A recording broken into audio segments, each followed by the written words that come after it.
Hey everybody, it's Booray Perry and welcome once again to another edition of the Fuji X100 Image Review. Now in this review, we're going to be looking at portraits. That's what I put out for everybody to send me. I got some great submissions, but before we get into that, I want to talk a little bit about portraits and what you should be looking to do when you put a portrait into a competition or when you show a portrait to somebody else. One of the main things you have to think about is that your connection to the portrait does not exist for other people. So they don't know who this person is. They don't know why they're in that position. That baby may be cute and you may love that baby because it's your child or your grandchild, but to anyone else, it's just another picture of a baby. So the point with a good portrait is to make an image that is interesting to look at even if you know nothing about the person in the image. That's the key. It needs to be something that draws the eye in. I like to say that a good portrait or any good image really is an image that you could hang inside a hotel room. And people would just like seeing it on the wall of their hotel room even though they know nothing about anything about the picture. The picture itself is worth looking at to anyone. Right? And that's kind of the key with a good portrait, and it's what I look for when I'm looking at portraits that other people do. A good example is I have a friend named Gigi, and she's one of the best infant photographers in the country. She's just incredible.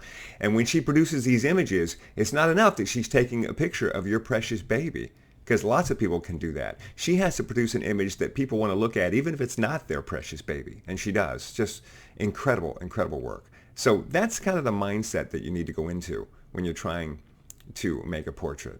Now, once again, I didn't pick every image, of course, to look at in this review, and I don't want you to get mad or upset if I didn't pick your image. Remember that what I'm looking for when I pick images to do in the review is I'm looking for teaching moments. I'm looking for things in these images that I can point to and say, look, you see how this is done right? Or you see the effect that this has on the image? If I don't pick your image, it means I didn't find enough in your image that I could say, this is a perfect example of this, or this is a good example of this. And I know that that may hurt a little bit to hear, but hopefully if you watch what I say about the other images, and then you go back and look at your image with a fresh eye, try to look at it objectively after looking at some of the things I say about other images, things I think, you can improve it maybe a little bit with this or with this, and then you will see how to improve your own image. If you do that enough, if you pay attention to it and you really try and improve your images, then your images will start getting picked. That's the way it works. But if you just take images and you're like, I like this image, and then you never try to do anything to make the image better or make your next image better, then you're always going to be in that same spot. And listen, that's totally, totally cool. If that's where you want to be, if that's what you love, it's your camera, it's your art. So that's great. If that's the case, screw me and my stupid little image review. Right? But if you're trying to push yourself, if you're like, I want to do something more, I want to be better, or I just want to have a better understanding of all this stuff, then yeah, you got to go back and you got to look at your work with an objective eye. And it's really, really hard to do, I know, because I look at other people's images all the time and I judge them, and yet with my own images, I will often have images I'm like, well, this is a strong image, and then I'll show it to someone else who's a judge, and they'll point out all these things that I just couldn't see. So it's very, very common. It took me years to get my master photographer's degree because I couldn't see the problems in my own images until someone else would point them out to me. It's really something you just have to train yourself to do with muscle memory. All right. By the way, if you want to get involved, great, because the next one is up on the website, and this time I am looking for landscapes. And when I say landscapes, I'm not talking about just, sweeping vistas. It can be a building or a house or a shack in the woods. It can be a beach. It can be the mountains. It can be whatever you want it to be. But what I'm looking for is something that's outside, something where you're taking a picture of a thing, like a big thing, or a big landscape. That's the sort of thing I'm looking for in the next one. And I'll have the link down below here so that you can go to the website. Be sure and read the rules, because once again, I had some people put images in that didn't fit the rules that I had put forth for this particular review. So be sure and read the rules and put in your image so that it fits the rules, and then maybe you'll get picked, and I'll talk about yours next time. All right, let's look at some images. All right, we're going to start off with Andrew Cribben's image here. And Andrew's image I picked it for a specific reason, and it's that I love the effort that Andrew made with this image to try and meet the criteria of what we were doing this time around with a portrait, but at the same time to be creative with it by shooting through this dirty window. Now I don't think it's extremely successful. I'm sorry, Andrew, but because the focus is on the window, the man that's in shadow, the man that's silhouetted in the background is very dark, and his outline is not necessarily clear. I think that's a man with like a flat cap on, but the fact that I'm trying to figure it out, that's not usually a good sign. You need to be more obvious. This is an image that I think would have worked without him in the seat at all. Just the bench and the window. It's an interesting image, and it's an interesting image to look at. I don't think it's necessarily a good portrait, but I do love that instead of just taking a picture of someone's face and sending it in, you were like, let me see if I can find something that's more unique, something that's more artistic, and I want you to absolutely keep doing it. I always like to reward this sort of effort. I enjoy seeing it. It's the sort of stuff I follow myself, like on Instagram and stuff like that. So, you know how in the instructions I told everybody to name their images with their name? And the reason I did that was because I knew that at some point I was going to screw up and I was going to dump the file that has everyone's name in it. And that's exactly what happened this time around. So luckily everyone did exactly as I asked, and they named their file with their name, except for this one right here. So if this is your image, please go down in the comments and claim it so that everyone will know that this is your image, because I lost the file where everybody's name was. Now, the reason this is in here is because this is a good example of working with what you have to get something that's usable. Right? This is a nice shot. It tells a story. I like the pose. The problem with this picture is that if I'm correct, it is being lit by the flash that is built into the Fuji camera. I may be wrong about that, and feel free to correct me in the comments, but this is direct flash. If you're looking close on her eye, you can see that little tiny spot right there in her eye, and that tells you that this is direct flash and a small flash, so it's probably the one that's built into the Fuji. And what's good about this, though, is that it's a good use of that flash. Like if it was up to me, I would prefer it if I could have lit her with a nice big broad natural light, or I would have liked it if I could have bounced the light over my shoulder and had it come into an angle into her face. I would have liked all that, but you don't always have that. A lot of times you just have your Fuji and you have your little built-in flash, so you got to make it work. And in this case, it works, right? It's just enough flash to lift the shadows and get a good view of the face and the arm and so forth, but it's not overpowering, like so many pictures that are taken with flashes that are built into cameras can be. Also, the background is lit. So he or she, I have no idea who shot this, I'm guessing shooting, at an ISO, has the settings set up so we can see the back of the bar. Now, if those settings had been brought down so that the primary light in this image was from that Fuji flash, it probably would have looked more flashy, for lack of a better word, very, like just a blown out flash on the person. Everything else is dark that we see so much with amateur photography. So I wanted to show this image because it's a good job. Like I couldn't have done better myself. You're using the flash on board the camera and you're getting a portrait of somebody. This is a fantastic, fantastic example of the way you should be doing it. All right, Jeff Adrian. We're going to get into a little bit of a theme here with a couple of pictures, and this is going to be the first one, and it is directional light. The light coming in to the face from an angle. And this is what's called short light, because the shadow side of his face is closest to the camera. That's called short lighting. Broad lighting would be if this light source was coming in from the opposite side, and then this side of his face here that is closest to the camera would be lit, and the shadow would be over here on this side. So this is called short lighting. It's my favorite kind of lighting for a person's face, and this is a great job. Natural light coming in, short lighting on his face. Now, for some reason, this is at 6,000 by 6,000, which is larger than the actual native dimensions that the Fuji shoots at. So it's really blown up, and it's cropped. And so if you get in tight, there's a lot of grain. At this angle, not so much, but you're seeing a lot of grain over here.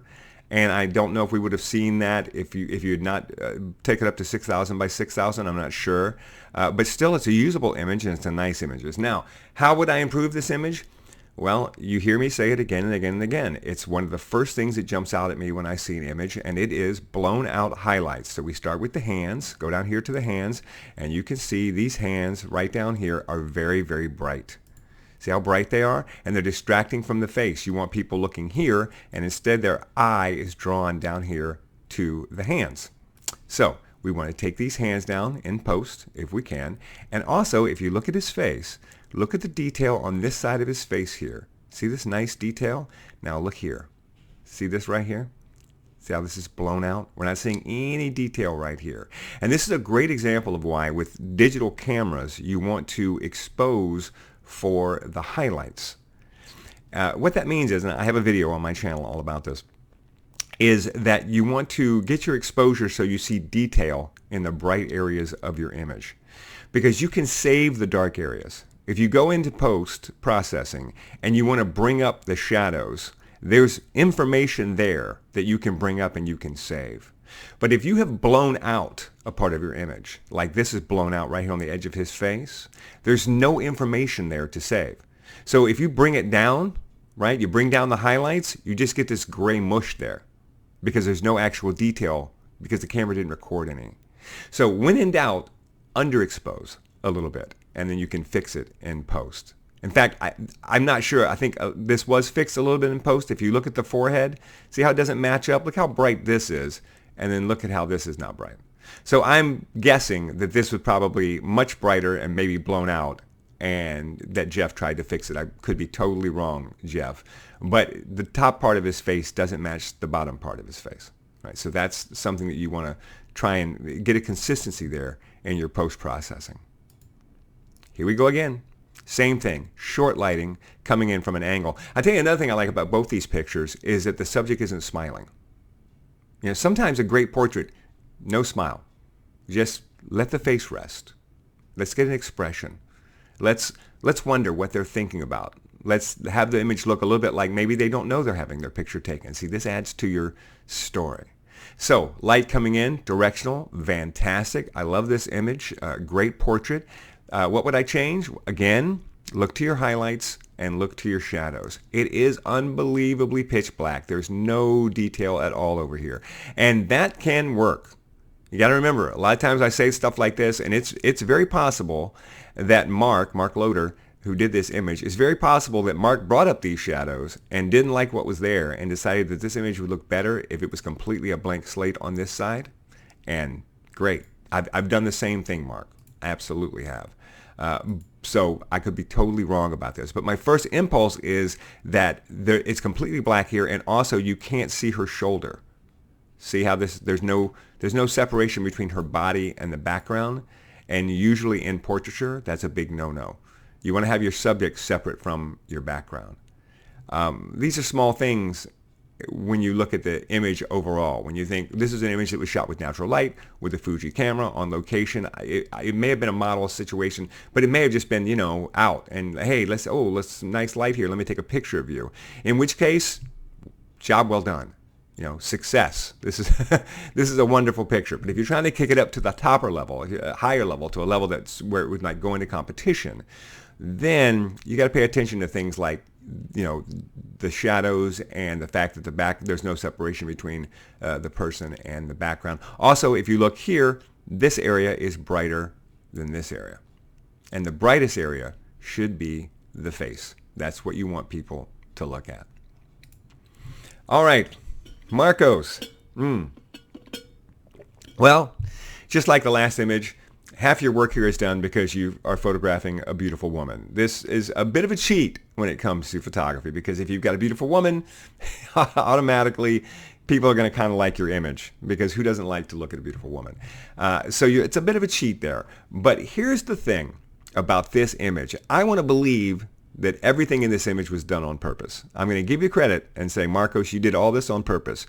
And you see how Marcos put her head exactly where it needs to be for maximum impact in this image, because we've got the leading line on this side and we've got the leading line on this side that points right to her face, and then right there the halo right around her face of the opening in the back of the room. This is exactly where this model has to go. This is a perfect spot for her. How would I make it better? Well, this is a little blown out right here, but you know, it's not a killer. Sometimes it just is what it is. But you notice this side's not blown out, and this side is blown out. So you think if you're taking this side down just a little bit to be able, so it's not quite as white as this, again, it wouldn't distract from her face. So yeah, this is lovely. This is just a lovely image. If you want to get this to be even more focused, vignette it a little bit more and take down this area just a little bit so that really this is the brightest area of the image. And then we just would zoom in right on her face. You could crop it a couple of different ways too, but if you crop it, you lose the great leading lines that you get on either side. So this is just a lovely portrait. I don't know if this was a, you know, a model situation or just out and about and hey, let's take a picture. But this is a great example of, this is just out and about, just take a picture. This is a great example of what a vacation picture looks like when the person you're on vacation with happens to be a professional photographer. you know, it kicks everything up a notch. This is another great example from Martin, and I hope I get this right, Martin Wolkenschneider. Another great example of a picture, I'm guessing on vacation, and there's so much about this that speaks to intent. I love to see intent. So let's talk about the things when I look at this picture, I go, oh, that's right, that's right. Okay, first of all, the fence is even, right? It's a huge mistake that so many people make is they don't have a clean horizon. But here we have a clean horizon. The fence is even on the horizon instead of having this tilted.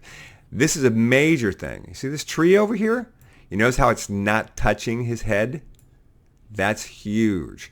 People who aren't photographers, they don't notice that.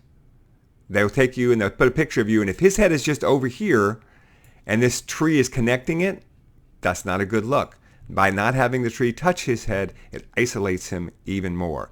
We've got directional light coming in from this side over here, so it's brighter on this side and it falls off on this side, but it doesn't go completely dark, right? It's not like pitch, we're not getting like a pitch black ring right here on his eye. It's good light. It's directional. It gives us depth. It gives us contrast, which is what we want. Now, oh, before I go away, the sky. Notice how the sky is not blown out and we're seeing detail in the sky? Again, fantastic.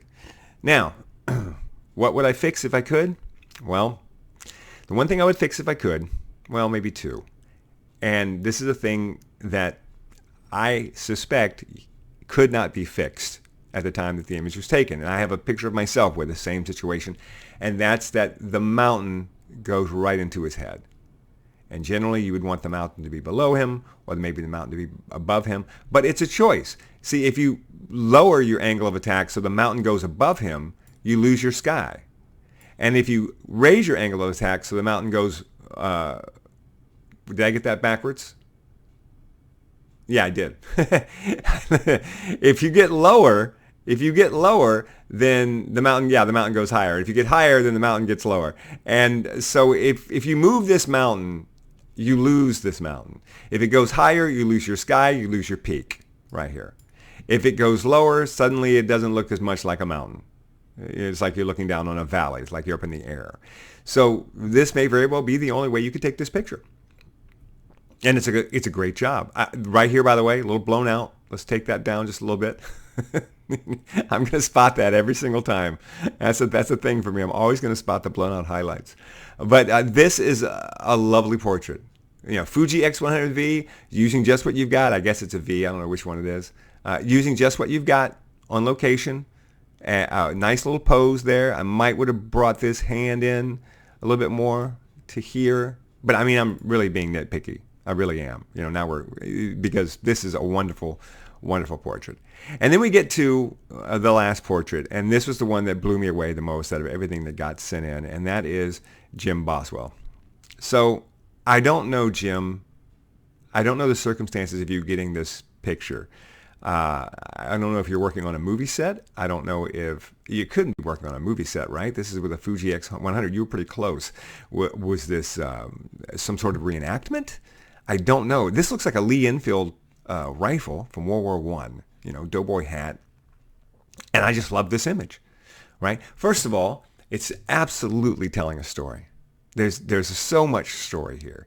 I like that he's not looking at the camera. He's looking out into the distance. There's just story, story, story in this image. We've got directional light coming into his face to highlight him here that falls off. You cannot help but be drawn to right here when you look at this image. A little bright over here, a little bright here, but that's okay. Yeah, I'm not going to fault you for that. You mostly are drawn right here because of expression and because of the brightness in his face. Now, the only thing that I might have done to change this, and I'm not sure if it would work, is I might have cropped it to get rid of this blown out edge of the skyline here. It's tricky though, because this blown out edge also gives us depth to the image, because now we see that this is like a hill in the distance, I'm guessing. So that gives us depth, right? And if you get rid of that skyline, you kind of lose that depth. But it's also kind of distracting. So let's take it down to get rid of it to right about there and see what that looks like. Is that better? I'm not sure. It definitely focuses in more on his face. It brings him into the viewer more. But I'm not so sure that's a good thing in this situation. So I can't say, oh, you definitely should have cropped this differently. I really can't say it. I tend to crop and crop and crop because I really like to get in tight on a person's face and really force people to look at the face. But it's not always the right decision. Because also in this picture, there's a lot of stuff going on down here, right? So there's a part of me that looks at it and goes, well, what if we cropped it even tighter? Like, what if it was like that? Okay, great. Now we're really cropped in on his face, really gritty. We're getting the whole soldier look, but we've lost a lot of the story, right? Because this is a great picture of him, but we've lost the story that you get by seeing more of his surroundings, by seeing this ridge and seeing this light. So this is a great example of how there's more than one way to crop an image, and you really just have to fool around and fool around and fool around with the crops until you finally go, okay, that's going to be the crop. Because sometimes there is no perfect crop. There's only what's more important to me. What do I really want to convey here? Am I trying to convey the scene? If I'm trying to convey the scene, then this is the best crop. Am I trying to really convey his face? Then maybe I want to get tighter. But this is the image out of all of them that I was just, the minute I saw it, I'm like, oh, we're going to be talking about this image. Because this is also one of those things where how often do you have an opportunity to take an image like this? And, you know, luckily you've got your camera with you. I don't know if you went out there specifically to shoot this image or what, but this is a perfect example of how the Fuji X100V is so small you can carry it with you everywhere. You know, that for all I know, Jim is actually an actor who is in this thing. I don't know anything about this, but I know that it's a great story and the light coming in is fantastic, and I really, really enjoyed this image.